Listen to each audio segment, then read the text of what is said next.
Welcome to the Sam and Joe VA Show, where we teach women just like you how to start and scale a thriving virtual assistant business. We're your hosts, Sam and Joe, and get ready to have the control, flexibility, and freedom you've always dreamed of. Welcome to episode 78, Cracking the Success Code.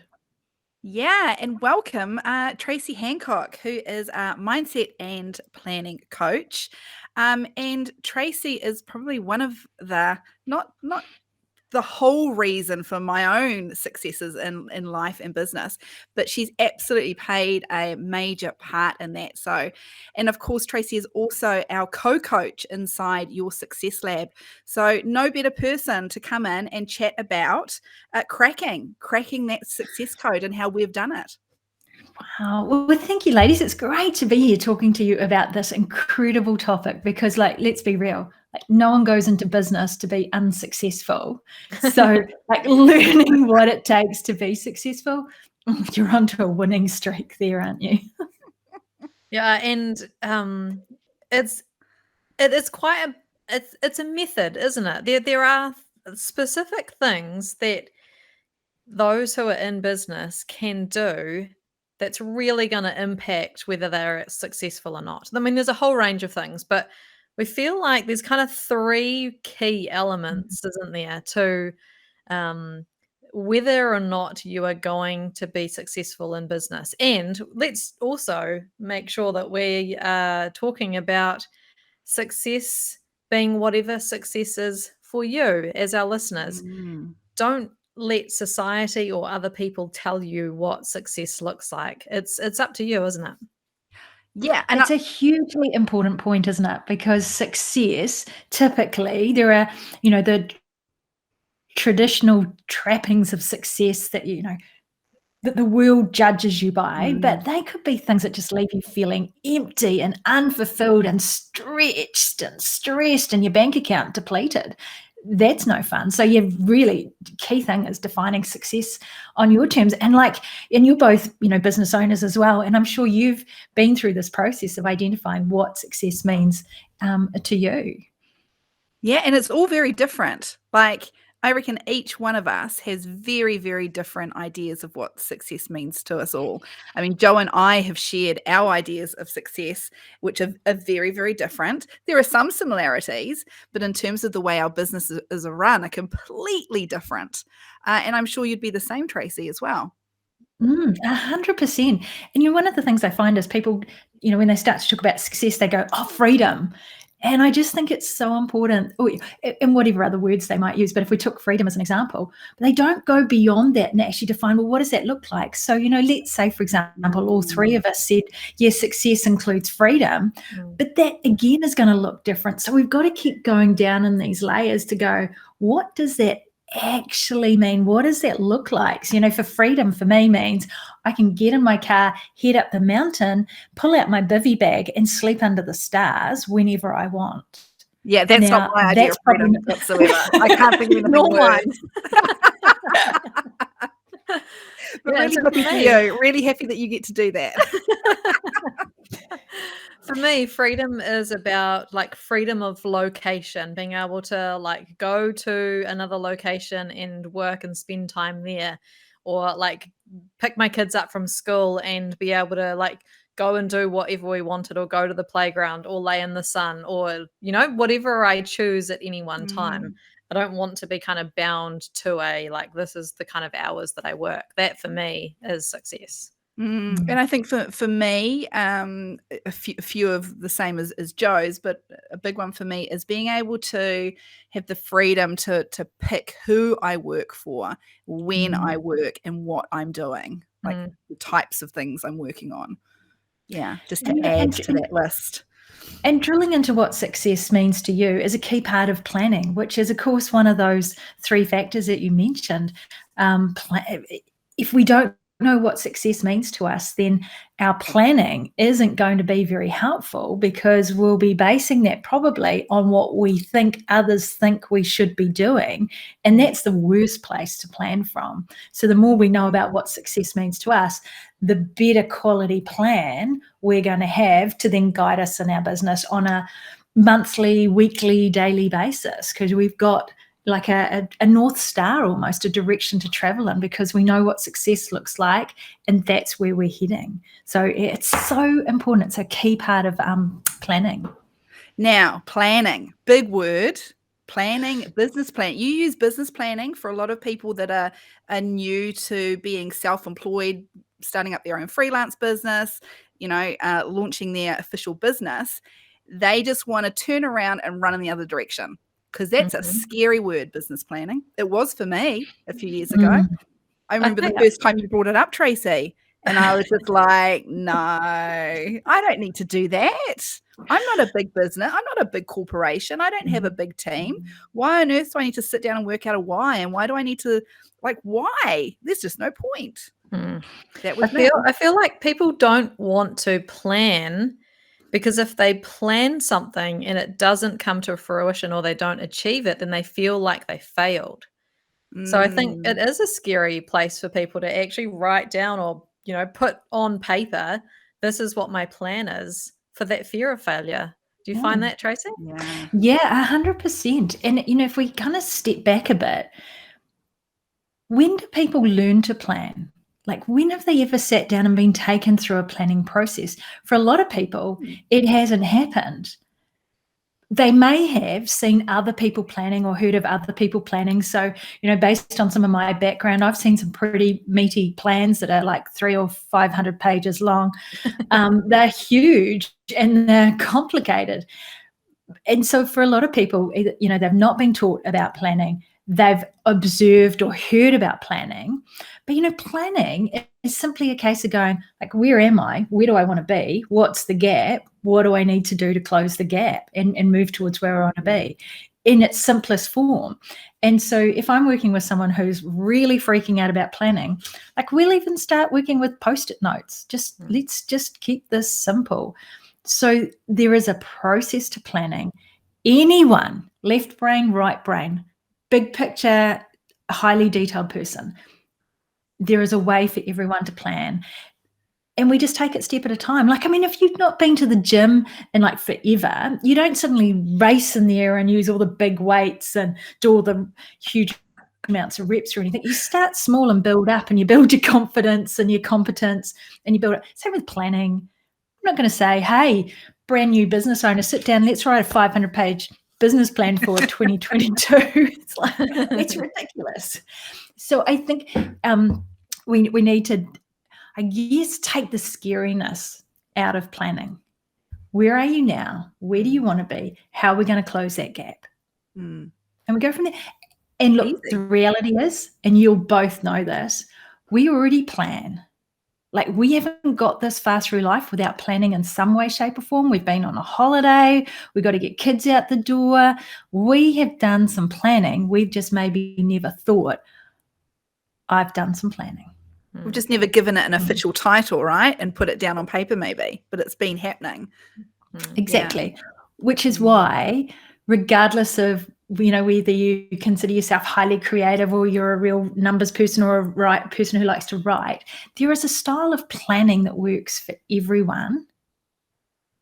We just take that basis of where are you, where do you want to be, what's the gap, and you do it in a way that works for you.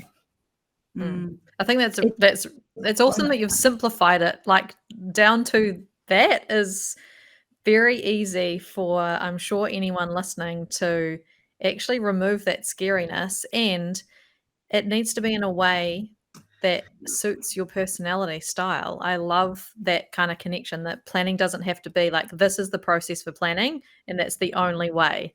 You do this in a way that whatever suits you, right? 100%. And that makes it so much more meaningful, because who wants a plan that they write, then put on a shelf because they don't like, and found really hard and complicated, and it's out of date and it's not relevant? Like, why do that? Where I'm looking up at my wall at the moment, I've got a vision board that reflects my plan. And, for some people, they go, ooh, a vision board, that's not my cup of tea. It's like, oh, great, don't do it. We'll figure out what your cup of tea is, and you'll do your plan in that way. So, yeah, there's something to suit everyone, which is amazing. So everyone can plan. Do you think some people give up too soon? Like they might give it a go, and because it's not, whatever way they've tried hasn't suited them, they've just gone, oh, well, then a business plan just doesn't work for me, rather than going away and testing the waters and trying something different. 100%, because if it doesn't work that first time, we feel, Joe, to go back to your earlier comment, like we might feel like we're a failure, and so we go, okay, look, I'm just going to back out and I'm not going to bother again. But all that is doing is giving you a sign that something in that process wasn't working as well as it could have.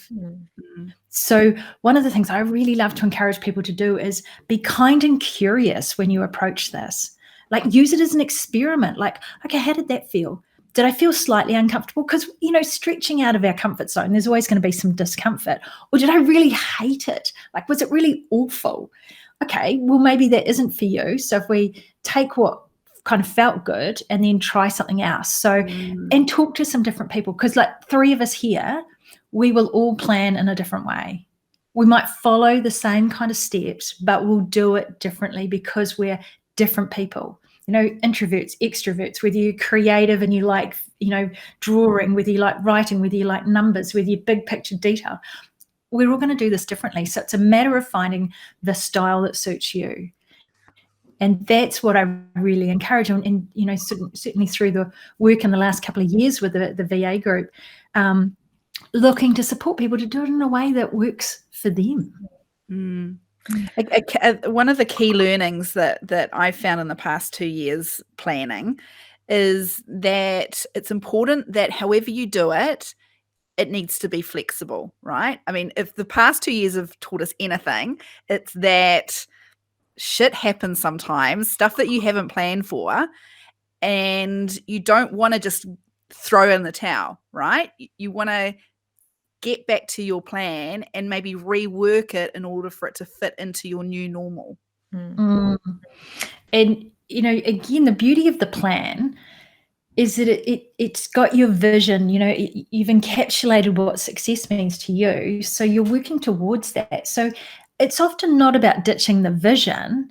It's like, okay, I'm flexible in my approach, because you've both, as I know I have, probably hit some hurdles, not just, the obvious ones of late, but, even personal situations, something's come up in your life and you've needed to create a change. You don't just ditch the vision and say, I'll never be a successful business person or a successful VA. You've gone, okay, well, that still stands, but what am I going to change? Do I want to change something, or am I going to do something else?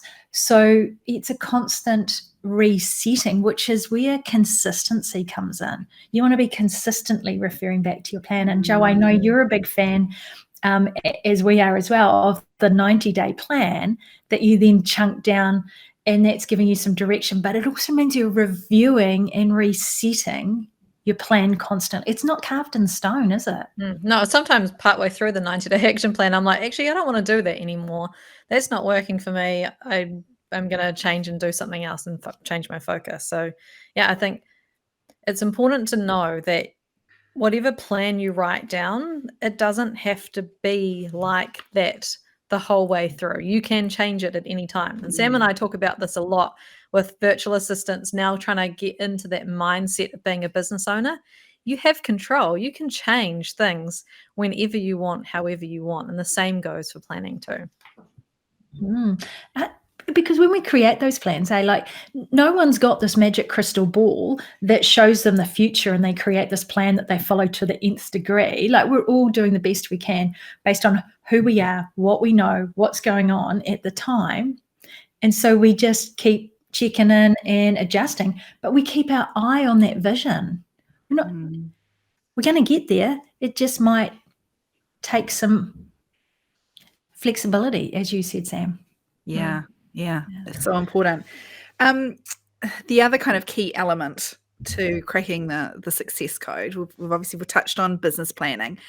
let's go on to mindset. Mindset is huge, isn't it?